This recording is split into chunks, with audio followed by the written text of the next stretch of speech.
Anambra state government says it will reposition state museum located at Igboukwu community in Agwata local government area to become a tourist hub as part of measures diversifying the state economy. The Commissioner for Culture, Tourism and Entertainment, Mr. Don Onyenji, stated this after inspecting the museum with some heads of departments of the ministry. Emmanuel Chibata has details.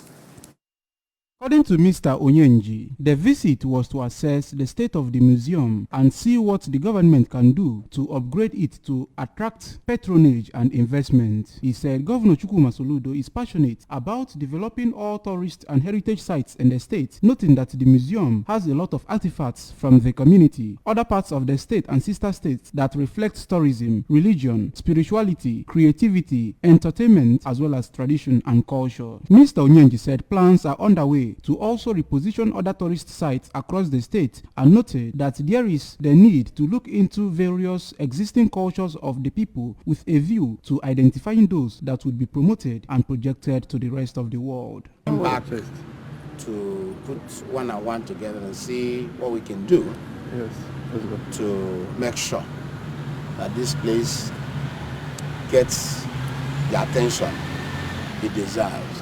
So that people can easily come in here from any part of the world and have stories to not just tell, but to share.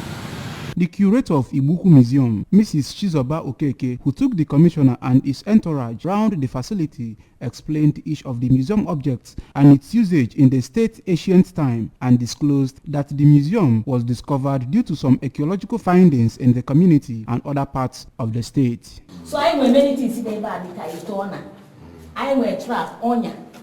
Then I will issue Ejaku Ubu. And a good offended by Ejaka Wemepta. Now, bros no on the Ocha from the Metalania. The Director, Arts and Culture of the Ministry, Mrs. Shioma Ifediora, thanked Governor Soludo for appointing a responsive commissioner to handle the ministry. She said the museum had for long yearned for government attention and expressed optimism that with the visit by the commissioner, the facility will be given a facelift. The Igboukwu Museum was built and donated to Igboukwu Development Union by Chief Timothy Umeweni in 1989 and was commissioned in May 1997 by the then Administrator of the State, Group Captain Rufai Gaba. From Igboukwu, Emmanuel Chibata for ABS News.